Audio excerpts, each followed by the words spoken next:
Adam Sanchez Jr. was sentenced in court today. Your ABC Montana News starts right now.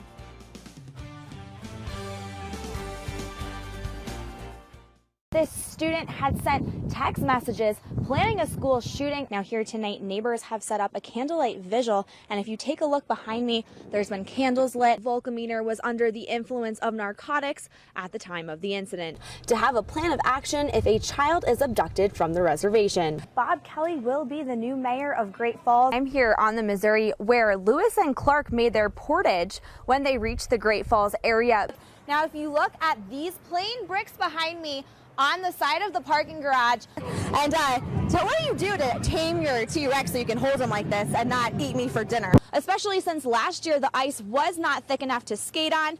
The video has been picked up by the Huffington Post and Entertainment Weekly. I had to download my own Ghost app. Drive through a small town in Montana and you'll most likely see three things: a post office, a church, and a school. The developers have estimated the total cost for the project will be $11 million. Spice, K2, pot potpourri. The common street names for synthetic cannabinoids, a drug that looks like marijuana, but the effects can be much more dangerous. Behavior becomes so unpredictable. Terrifying stories of the dangers of spice have been popping up all over the country, and one of those horrific stories happened here in Montana. Adam Sanchez, who is currently in custody for his alleged role in last Thursday's fatal car chase. Adam Sanchez later admitted to being on bath salts, another name for spice, at the time of that chase. And the way Sanchez reacted under the influence of the drug was recounted by Lieutenant Bob Rospial at the trial. I tackled him on the high end, and there's another city officer that got him low, and we went to the ground, and then there was a bunch of us on. It's the reaction to spice like that of Adam Sanchez that concerns police. And each person reacts differently. One kid will try it and it just gave him kind of a euphoric high, and then another kid tries the same exact strand, same exact brand of synthetic, and it's a completely different reaction. School resource officer Nick Taylor has also seen a scary first-hand account of spice when a student at CMR went into a full seizure 3 years ago.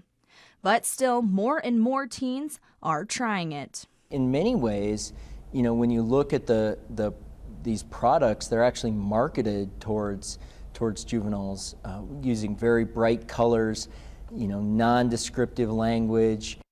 However, spice is not your average drug. Unlike marijuana or methamphetamine, spice can be bought legally in convenience stores or online. This store has an advertisement for spice on their sign outside, and I'm on a website where I can easily purchase spice, and as you can see, it says that it's legal. Companies that are producing it, mostly based over in China and Russia, they'll end up just changing a strand of the chemicals that are sprayed on these herbs, and basically just a new strand, and that's kind of how they circumvent the legal system on it. So. Not only is spice readily available, the ever-changing chemical composition makes it difficult for drug tests to detect. You have to use very specialized testing in order to be able to detect whether someone's under the influence of a synthetic cannabinoid.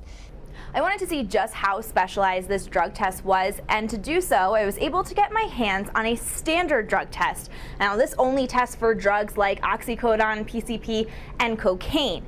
And I compared it to lab results from a synthetic cannabinoids drug test. And as you can see, this is 2 pages and over 50 different chemical combinations. And as you can imagine, a test this complex would be very costly to drug courts.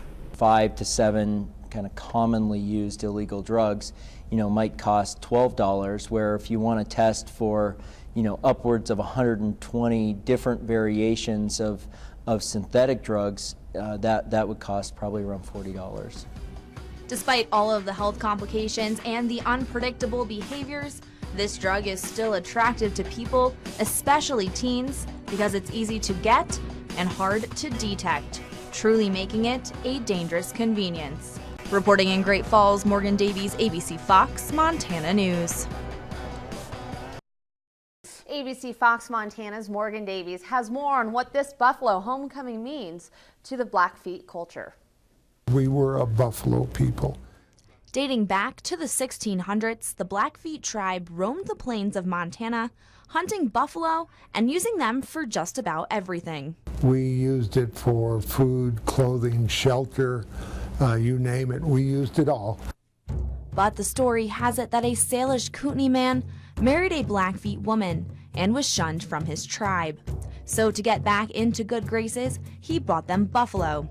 Eventually, these buffalo were sold to Canada due to the U.S. government's lack of interest in buffalo and Indians. This left the Blackfeet tribe with an identity crisis.